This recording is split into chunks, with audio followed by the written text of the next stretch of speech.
Salam sejahtera untuk kita semua.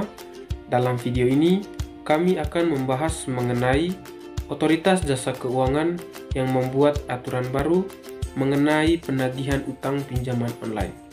Sebelum itu, saya akan menerangkan apa itu Otoritas Jasa Keuangan atau yang biasa disingkat dengan OJK, serta tugas, fungsi, dan wewenang dari OJK itu sendiri.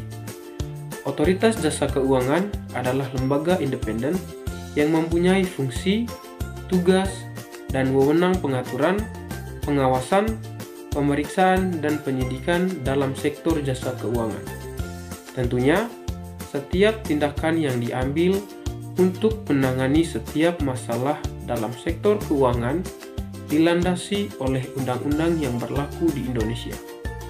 Namun perlu dicatat, Otoritas Jasa Keuangan adalah lembaga independen namun tetap legal. Ada undang-undang khusus yang memang mengatur Otoritas Jasa Keuangan, artinya ada landasan hukum untuk menjalankan semua tugas dan wewenangnya. Tujuan Otoritas Jasa Keuangan dibentuk adalah dengan tujuan agar keseluruhan kegiatan di dalam sektor jasa keuangan terselenggara secara teratur, adil, transparan, dan akuntabel, mampu mewujudkan sistem keuangan yang tumbuh secara berkelanjutan dan stabil, mampu melindungi kepentingan konsumen dan juga masyarakat. Fungsi Otoritas Jasa Keuangan adalah menyelenggarakan sistem pengaturan dan pengawasan terhadap keseluruhan kegiatan di sektor. Berikut saya akan menjelaskan tentang tujuan dari OJK. Tujuan dari OJK yang pertama yaitu tugas utama. Otoritas Jasa Keuangan atau OJK merupakan sebuah lembaga otonom yang bebas dari campur tangan para pihak lain yang memiliki tugas, fungsi, serta wewenang pengaturan, pemeriksaan, pengawasan, dan penyidikan terhadap semua bagian dalam jasa keuangan pada sektor perbankan, pasar modal, serta juga sektor jasa keuangan non-bank seperti lembaga pembiayaan, asuransi, lembaga jasa keuangan, dan lainnya. Yang kedua, dalam sektor perbankan.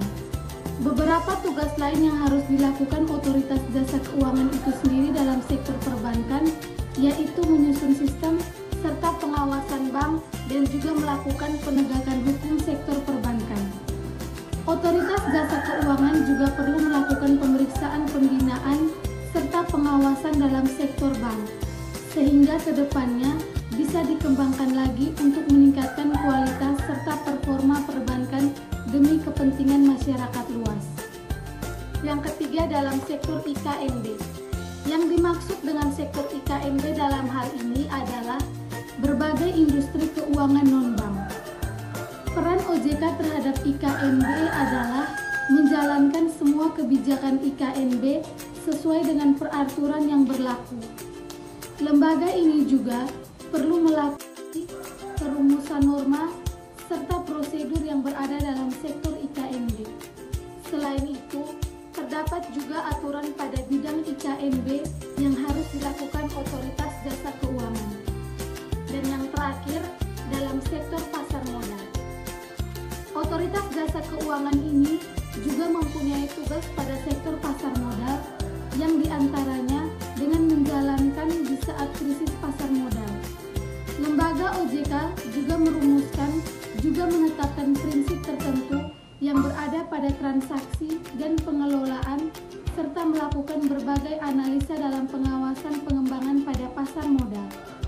Berbagai analisa dalam pengawasan pengembangan pasar modal sehingga pasar modal nantinya bisa berjalan sesuai dengan ketentuan yang berlaku.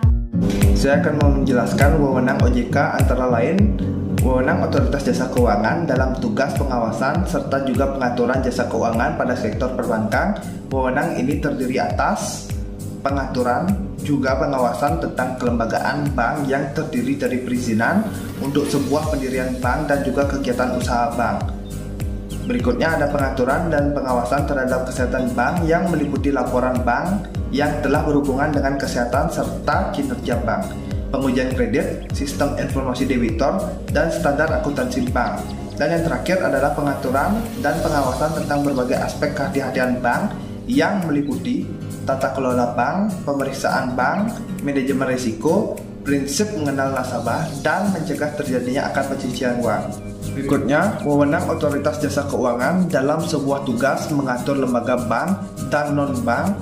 Dilansir dari laman resmi otoritas jasa keuangan, wewenang ini terdiri atas: yang pertama, memberlakukan peraturan tentang tata cara penetapan pengelola statuter pada lembaga jasa keuangan.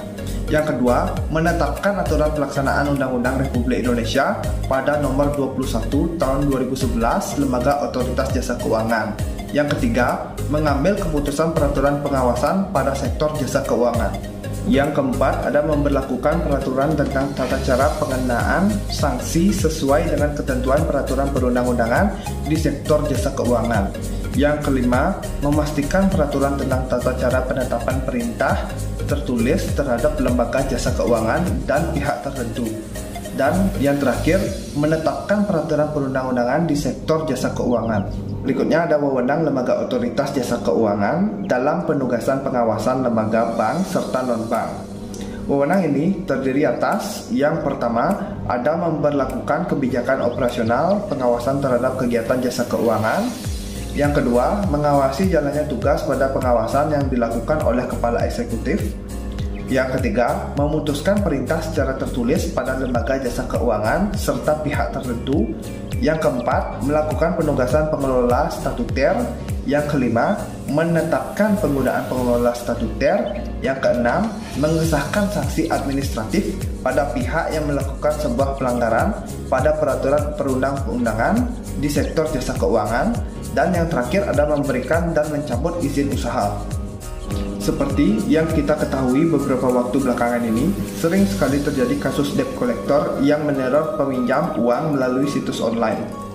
Contoh kasus yang pernah terjadi adalah ketika debt collector pinjaman online meneror beberapa teman si peminjam menggunakan nomor tak dikenal untuk menagih utang. Biasanya, nasabah pinjaman online kerap menyertakan nomor darurat mulai dari teman hingga keluarganya saat membuat aplikasi pinjaman. Ketika terlambat membayar, penagih tidak segan-segan meneror nomor-nomor yang disertakan tersebut. Hal itu dialami oleh Nur Lela, warga Pelabuhan Ratu, yang mengaku pernah tiba-tiba ditelepon hingga dikirim pesan oleh penagih aplikasi pinjaman online. Tidak hanya dialami satu kali, namun hal itu dialaminya berkali-kali hingga dia terpaksa mematikan telepon seluler dan memblokir kontak-kontak tersebut. Nur Lela mengaku diancam dengan kata-kata kasar agar si peminjam membayar utangnya.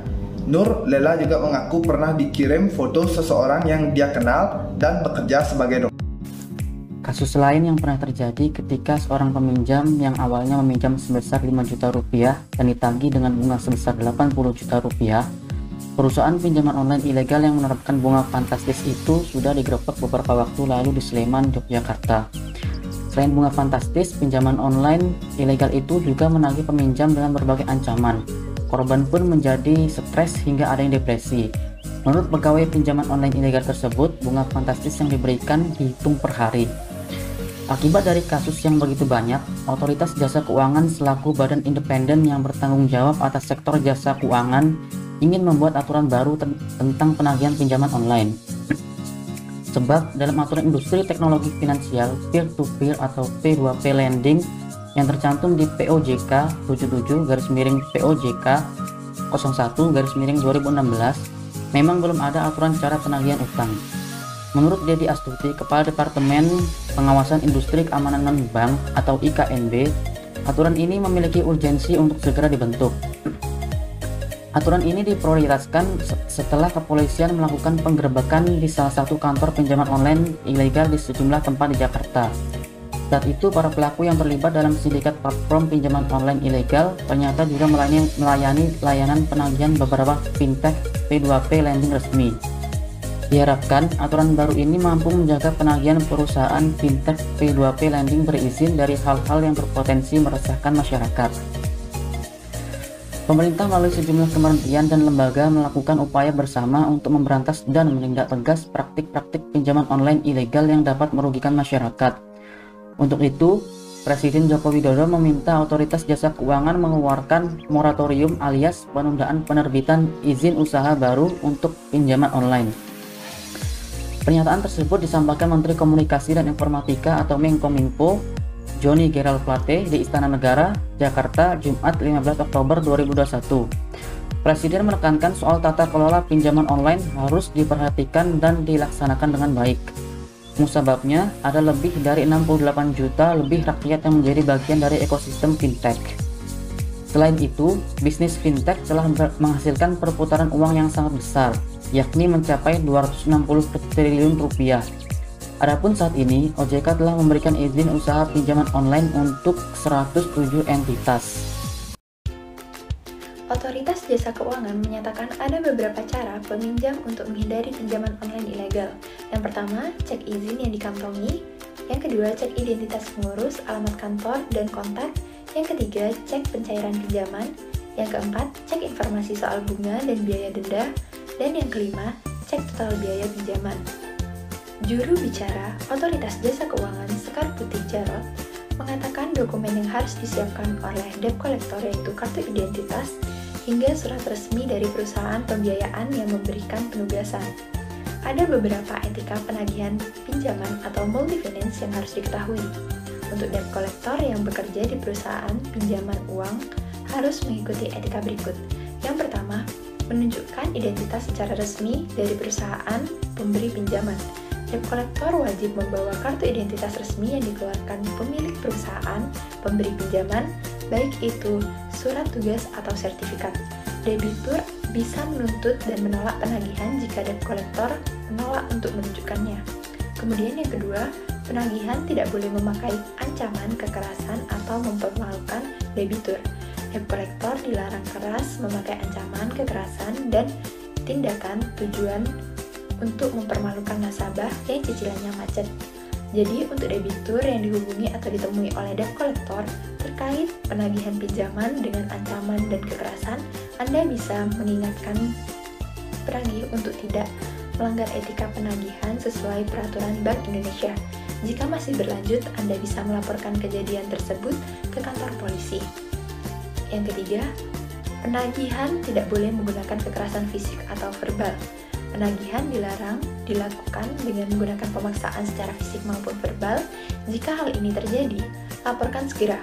Untuk debitur yang ditagih dengan menggunakan kekerasan, jangan ragu untuk menyelesaikan permasalahan dengan jalur hukum. Yang keempat, dilarang menagih ke pihak yang bukan berutang.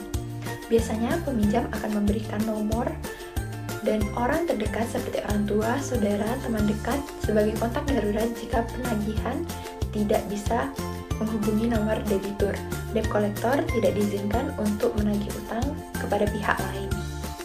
Yang kelima, tidak boleh meneror. Penagihan menggunakan sarana komunikasi dilarang dilakukan secara terus-menerus yang bersifat mengganggu. Jika debt collector menagih melalui telepon, sebaiknya penagihan itu dilakukan pada waktu-waktu tertentu, tidak sepanjang hari.